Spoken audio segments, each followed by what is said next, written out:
नमस्कार साथियों, एक बार फिर एक नए टॉपिक और नए वीडियो के साथ मैं आपके सामने उपस्थित हुआ हूं।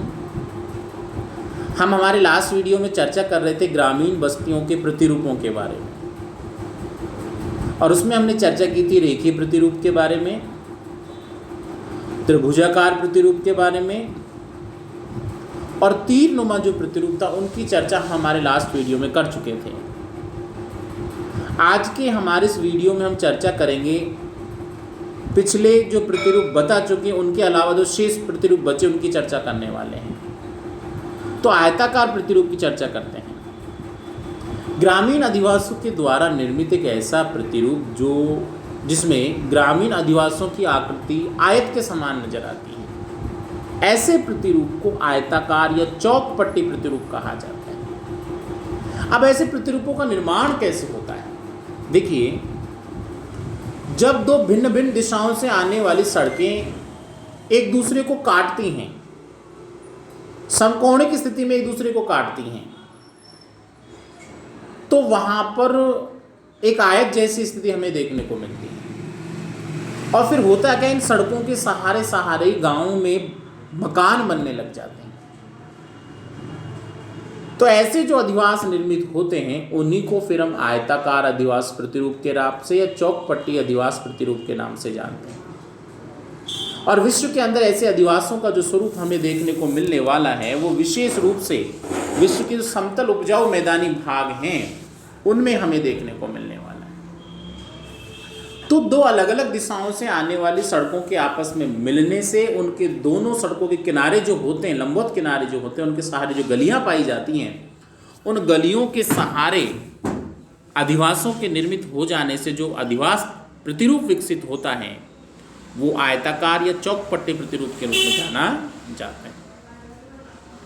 नेक्स्ट हम देखते हैं अरीय त्रिज्या प्रतिरूप। जब किसी गांव में एक स्थान पर अनेक दिशाओं से कच्ची सड़कें या पक्की सड़कें आकर मिलती हैं तो मिलन स्थान से त्रिज्याकार मार्गों पर मकानों का निर्माण होता है, परंतु सभी गलियां मुख्य चौराहों पर मिलने से समानांतर नहीं होती हैं। ऐसी स्थिति में ग्रामीण अधिवासों का जो स्वरूप निकल कर आता है वो अरीय त्रिज्या प्रतिरूप के नाम से जाना जाता है। अलग अलग दिशाओं से सड़कें आने वाली हैं, कच्ची या पक्की कुछ भी हो सकती हैं, और उनका मिलन स्थान त्रिज्याकार, उनका जो मिलन स्थान होगा उसके सहारे सहारे त्रिज्याकार जो मार्ग होते हैं उन पर मकान बनने लगते हैं। किंतु सभी जो गलियां होती हैं वो मुख्य चौराहों पर मिलने में समानांतर, एक निश्चित अंतर नहीं होता या एक ही प्रारूप में देखने को नहीं मिलती। तो इनसे जो ऐसे ग्रामीण अधिवास जो बसते हैं उनसे जो अधिवासों का प्रतिरूप हमारे सामने निकल कर आता है, आकृति जो हमें नजर आती है वो अरीय त्रिज्या प्रतिरूप में आती है। इसी कारण ऐसे अधिवासों को अरीय त्रिज्या प्रतिरूप के नाम से जाना जाता है। आपके सामने मैंने दो अधिवासों का पैटर्न दिखाया गया है। पहला वाला है उसको लाइनर पैटर्न कहते हैं, रेखीय प्रतिरूप कहते हैं। यहां आप दो सड़कें देख रहे हैं और इन सड़कों के सहारे सहारे बनते हुए मकान भी आप देख रहे हैं।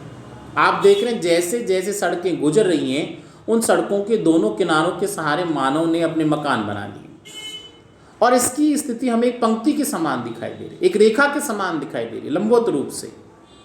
इसी कारण ऐसे अधिवास प्रतिरूपों को रेखीय अधिवास प्रतिरूप कहा जाता है। दूसरी कंडीशन में आप तीर प्रतिरूप देख रहे हैं। दो भिन्न भिन्न दिशाओं से आती हुई सड़कों, नहरों का जब एक जगह मिलन हो जाता है लेकिन वो एक दूसरे को क्रॉस नहीं करती, काटती नहीं है, तो ऐसी स्थिति में क्या होता है, उनके पश्चवर्ती जो भाग होते हैं उनके सहारे मकानों का निर्माण होने लग जाता है।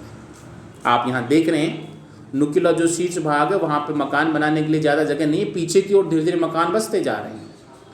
इनसे जो पैटर्न आपके सामने दिखाई दे रहा है, ऐसे प्रतिरूप को तीर प्रतिरूप के नाम से जाना जाता है। अब आगे हम चर्चा करते हैं तारा प्रतिरूप। देखो, तारा जो प्रतिरूप होता है अपने प्रारंभिक चरण में अरीय प्रतिरूप के रूप में ही विकसित होता है, किंतु धीरे धीरे क्या होता है, अधिवासों का विकास होता जाता है और बाहर की ओर सड़कें बढ़ती जाती है और उनके सहारे सहारे मकान भी बढ़ते जाते हैं। तो ये जो अधिवास प्रतिरूप होता है उसका जो विकसित स्वरूप होता है, ज़्यादा मकान बन जाने के बाद में जो स्थिति हमें देखने को मिलती है वो तारा प्रतिरूप के रूप में हमारे सामने निकल कर आती है। इसी तारे जैसी आकृति नजर आती है, इसी कारण से तारा प्रतिरूप कहा जाता है। ठीक इसी प्रकार पंखा प्रतिरूप होता है।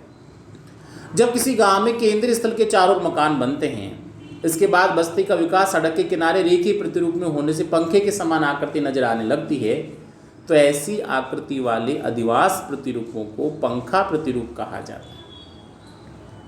केंद्र में कोई जलभराव स्थल हो सकता है, कोई ग्राम पंचायत हो सकती है, कोई मंदिर हो सकता है, कोई भी सार्वजनिक स्थान हो सकता है, और उसके चारों ओर क्या बनते जाएंगे, मकान बनते जाएंगे। और उसके बाद बस्ती का जो विकास होगा सड़क के किनारे किनारे एक ही पैटर्न में होता जाएगा। ऐसी जो स्थिति हमें देखने को मिलेगी, उससे जो पैटर्न हमारे सामने निकल कर आएगा वो पंखानुमा प्रतिरूप के नाम से जाना जाएगा। तो बच्चों, ये जो हमारी चर्चा थी, आज कुछ अधिवास प्रतिरूपों की हमने चर्चा की। नेक्स्ट वीडियो में कुछ शेष अधिवास प्रतिरूप जो बचे हुए उनकी हम चर्चा करने वाले हैं। आप निरंतर रूप से पढ़ते रहिए, घर पे रहिए और सुरक्षित रहिए।